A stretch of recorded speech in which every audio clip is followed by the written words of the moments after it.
the combinational logic function functional combinational logic net sign tutorial tutorial about the simple year load design look less how introduce look one bit yearly mame now to go 1 bit yearly mama operation na cool low 9 1 bit yearly 1 bit yearly mama operation chocolate low me 2 bit yearly operation chocolate the introduce in the tutorial in the left who combination circuit go who change it without solution the ALU design man set your lila genus lila would check on the yard the other set your value the promoter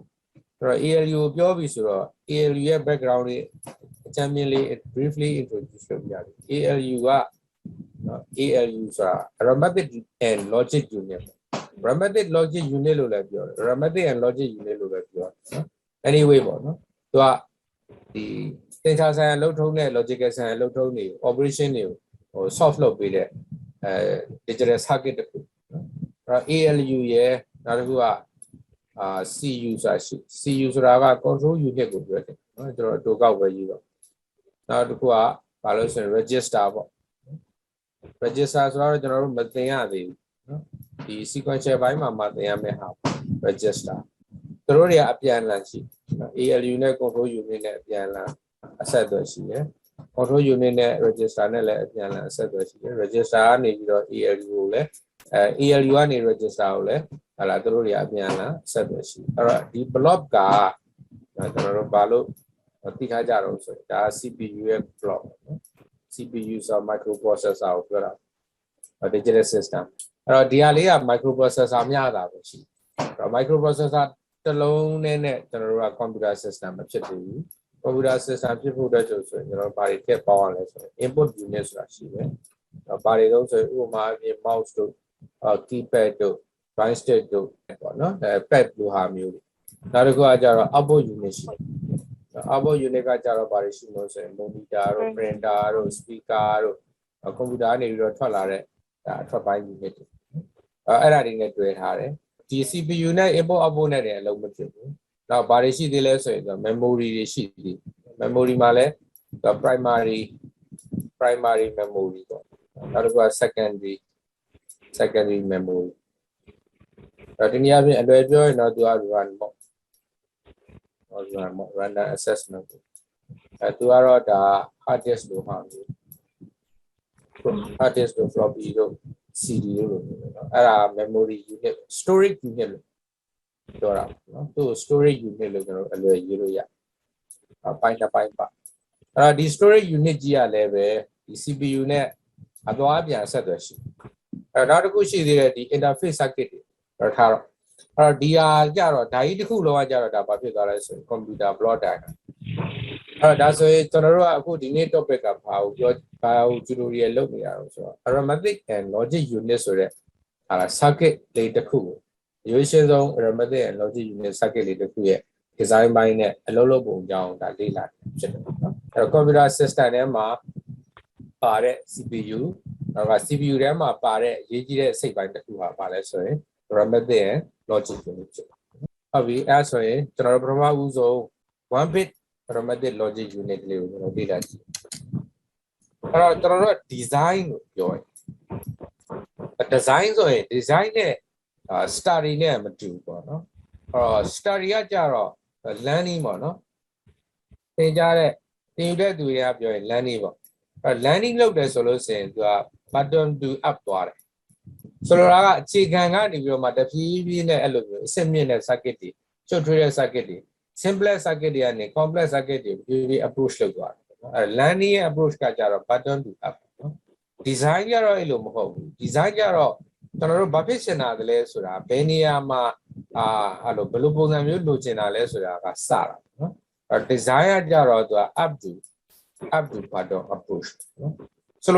tell me the top level design of the Sensor, function level, tell me your sensor. Daria Piala, let's say, let me a lower shop, Domo Sanda, Logim move. Damamo, the hardware Navy or down requirement. Adamulo, the design နဲ့ the learning တို့မဟုတ် study နဲ့ the approach ကမတူကျွန်တော်တို့ပထမဦးဆုံး one page ALU ကိုစဉ်းစားone page ALU ကြတော့ဒီ top level ရဲ့ design အနေနဲ့ကြည့်မယ်ဆိုရင် A တစ်ခုတည်းပါဆိုတော့ A1 A2 အဲ့လိုမဟုတ်ဘူး A432 1အဲ့လိုမဟုတ် A bit တစ်ခုတည်းပါနော်စစချင်းဆိုတော့ ရိုးရှင်းဆုံးကျွန်တော်တို့လေ့လာကြနောက်တစ်ခုက B ကလည်းအဲ့တိုင်းပဲ1 bit ပဲပါနောက် output ကိုနှစ်ခုထားမယ်နော် y1 နဲ့ y0 ဆိုနှစ်ခုထားအဲ့တော့ operation ကိုဘာ operation လုပ်မလဲဆိုတော့ switch လုပ်ပေးဖို့အတွက်ဒါဟောပေါ့ slider line လို့ခေါ်တာပေါ့ရှေ့မှာသိခဲ့တဲ့အတီးရနော်ဒီမှာကျတော့ဘာခေါ်လဲဆို OP code နော် operation code ခေါ်တာ operation code လာမဲ့ line အဲ့တော့အဲ့မှာထားအဲ့တော့ကျွန်တော်ဒီလိုမျိုးဖြစ်ချင်အဲ့တော့ဘာ function တွေကို solve လုပ်စီခြင်းတယ်လဲဆိုလို့ရှိရင် s line မှာ0ဖြစ်တဲ့အခါမှာ s line မှာ0ဖြစ်တဲ့အခါ y output မှာ y1 output မှာ a နဲ့ b ကိုဘာလုပ်ရှင်လဲဆိုရင် nan လုပ်ရှင် a not b a nan b ပေါ့နော် a dot b တဟိုးဘာလုပ်ထားအဲ့ဒီအချိန်မှာအဲ့ဒီအချိန်ဆိုတာ s 0ဖြစ်တဲ့အချိန်မှာ y not မှာကျတော့ဘာ output ထွက်ရှင်လို့ဆိုရင် a not b a of b ကိုဘာတင်လာတာနော် a plus b the whole price ဆိုတာက a နဲ့ b all လုပ်ထားတာကိုဘာလုပ်ထားတာလဲ invert လုပ်ထားတာ a နဲ့ b ကို not လုပ်တဲ့ result ကို y output မှာ y not output မှာရချက်ဒါဆိုရင်ဒါဒီ circuit ကဘာ operation လုပ်နေရလဲဆို logical operation လုပ်နေတယ်ALU ရဲ့အခြေကောက်က arithmetic and logic unit logical operation က and လုပ်မယ် or လုပ်မယ် not လုပ်မယ် nan လုပ်မယ် x ဆို x not လုပ်မယ်အဲ့လိုမဟုတ်ဘဲနဲ့တခြား operation တွေပေါ့ဥပမာ a plus b ပါနော် a plus b ပါdon't မဟုတ် a plus ab မဟုတ်လေ a plus ab ပါဒါတွေလို့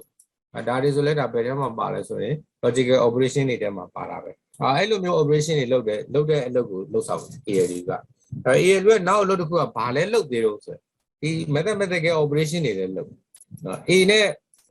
B နဲ့ပေါင်းနောက်တစ်ခုက A တွေကနေပြီးတော့ subtract လုပ်တယ်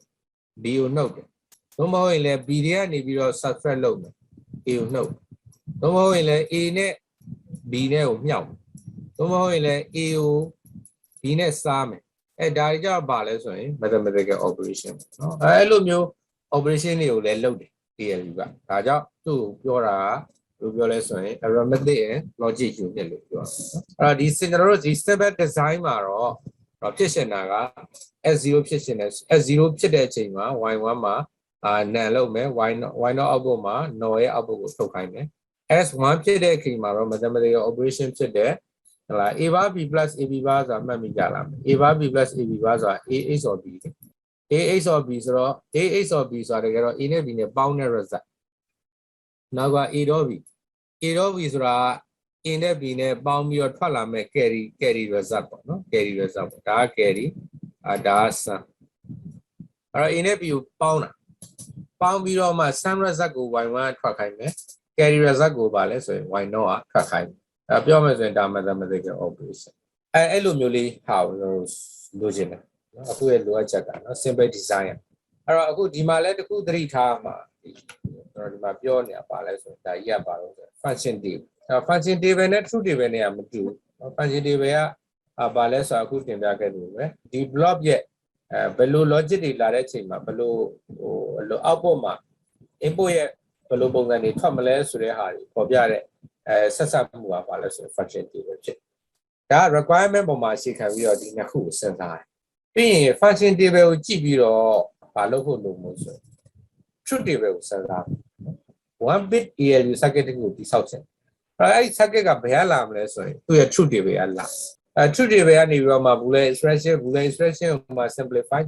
ပြီးမှ circuit ဆိုတဲ့ဘဝကိုကြောက်ဒါချင်းမှသိခဲ့တဲ့ knowledge အတိုင်းနော်ဆွဲကကြတော့ကျွန်တော်ဘာကိုတိဆောက်ဖို့လို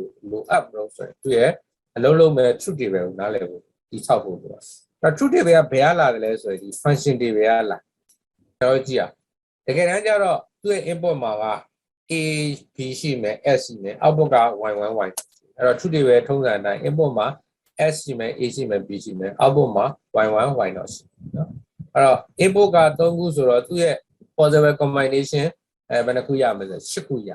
အဲ့တော့အဲ့10ခုစလုံးအတွက် y1 နဲ့ y0 ရဲ့ output တွေကိုကျွန်တော်တို့ကဖြည့်တဲ့အခါမှာ function table ကိုကြည့်ပြီးတော့ဖြည့်အဲ့တော့ဥပမာဖြင့် S0 ဖြစ်တဲ့အချိန် Y1 ကဘာထွက်တုံးဆိုရင်ဘာဖြစ်ရမလဲဆိုရင် A နဲ့ B ကိုနန်လောက်တာနော် A နဲ့ B ကိုနန်ဆိုတော့ S0 ဖြစ်တဲ့ case တိုင်းမှာ Y1 ရဲ့ output ကိုကျွန်တော်တို့ကဘာကိုကြည့်ပြီးဖြစ်မလဲဆိုရင် A နဲ့ B ကိုနန်လောက်ပြီးတော့ဖြစ်နန်ဆိုတော့0တစ်လုံးပါတာနဲ့1 0တစ်လုံးပါ1ဆို0 0ဆိုရင်1 0 1ဆိုလဲ1 1 0ဆိုလဲ1 1 1ဆိုရင်တော့0ဆိုတာပြီးသွားပြီ Y1 output ဖြစ်သွားနောက်မပြီးသေးဘူး Y0 ရှိတယ် Y0 ကိုစဉ်းစား Y0 လည်းဒီတိုင်းပဲနော် Y0 ကကြတော့ A နဲ့ B ကိုဘာလုပ်ပြီးစဉ်းစားမလဲ NOR လုပ်ပြီးစဉ်းစားမယ်အဲ့တော့ NOR function ယူရဲဆိုတာကကြတော့ NOR ကကြတော့1တစ်လုံးပါတာနဲ့0 all 0ဆိုရင်1အဲ့တော့ all 0မှာ1 0 1တစ်လုံးပါတယ်0 1တစ်လုံးပါတာနဲ့0 1နှလုံးဆိုရင်လည်းပဲ0ဆိုတော့ဒါဒီ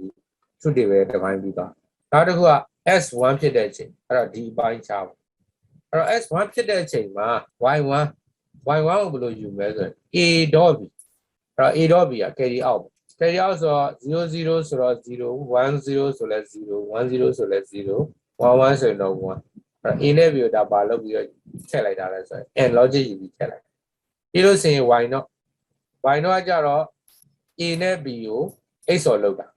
XOR ဆိုတော့2ရင်0မတူတာ1ဒါဆိုရင်ကျွန်တော်တို့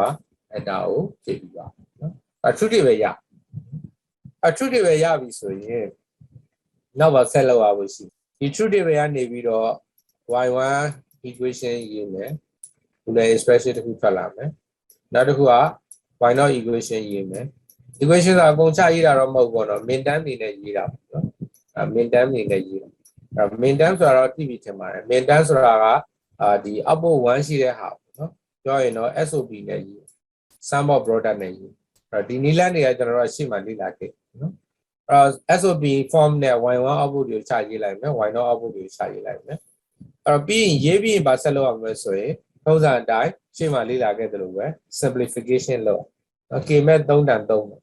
simplification လုပ်ပြီးပြီဆိုမှအဲ့ဒီ simplified result ကိုကျွန်တော်တို့ဗာပြန်တိဆောက်အောင် circuit တိဆောက်ဆက်ပြီးတော့လုပ်ရမယ့်အပိုင်းဒီပါလဲဆိုရင် simplification လုပ်မယ်နော်SOP ကိုရေးမယ်ပြီးရင် simplification လုပ်မယ်ပြီးရင်ဗာလုပ်မယ်ဆိုရင်logic circuit ကိုတိဆောက်ဟုတ်လား Y1 output ကိုရေးလိုက်မယ်1 3လုံးကျန်တာတွေက0 Y0 output ကိုကြည့်မယ်1 0 3လုံး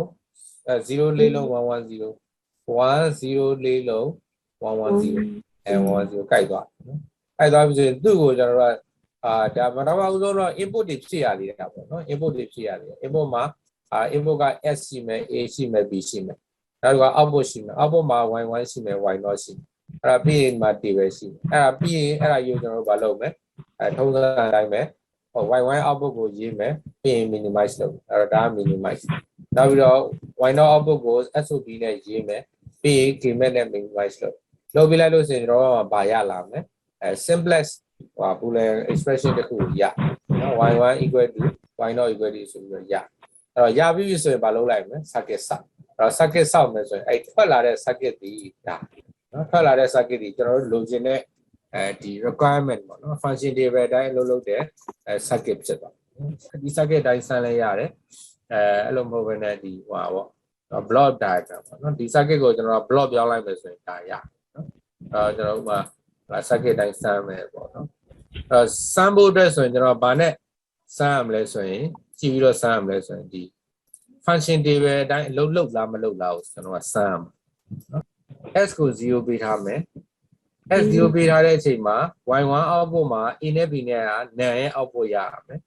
Y0 မှာじゃ Y1 output ကိုအရင်ကြည့်အောင်နော်0 0ဆိုရင် Y1 မှာ1ရတယ်ဒါမှတ်တယ်0 1ဆိုလဲ Y1 မှာ1ရ1 0ဆိုလဲ Y1 မှာ1ရ1 1ဆိုရင်တော့ Y1 မှာပါလဲဆိုရင်0တော့ဒါဟုတ်ဒါ Y0 output ကိုလေ့လာ Y0 ကကြတော့ဘာဖြစ်ရမလဲ no ဆိုတော့1တစ်လုံးပါတာနဲ့0ဟုတ်ပါ1တစ်လုံး1နှလုံးဆိုလဲ0 1တစ်လုံးဆိုလဲ0 1ကဘယ်နားမှာနေနေ0 sorry all 0ဆိုရင်တော့ဗာလဲဆိုရင် Y0 output က1အဲ့ဒါဆိုဒီ function table အတိုင်းသူလုပ်သွားတယ်ပေါ့နော်နောက်တစ်ခုက operation က mathematical operation ပေါ့နော် s ကိုကျွန်တော်1ပေးလိုက်တဲ့အချိန်မှာy1 မှာက carry output ထွက်မယ် y0 မှာကြတော့ဗာလဲဆိုရင် sum output ထွက်နော်0နဲ့0နဲ့ပေါင်း0 0ရ0နဲ့1နဲ့ပေါင်း 10 ရ oh sorry 01ရနောက်0နဲ့1နဲ့ဘယ်လိုပေါင်းပေါင်း01မရ1နဲ့1နဲ့ပေါင်းရင်တော့10ရအဲဒါဆိုရင်သူက sum အလုပ်ကိုသူလုပ်တာဖြစ်ပါဒါလေးကပါလဲဆိုရင်1 bit ALU ရဲ့ design ဖြစ်ပါ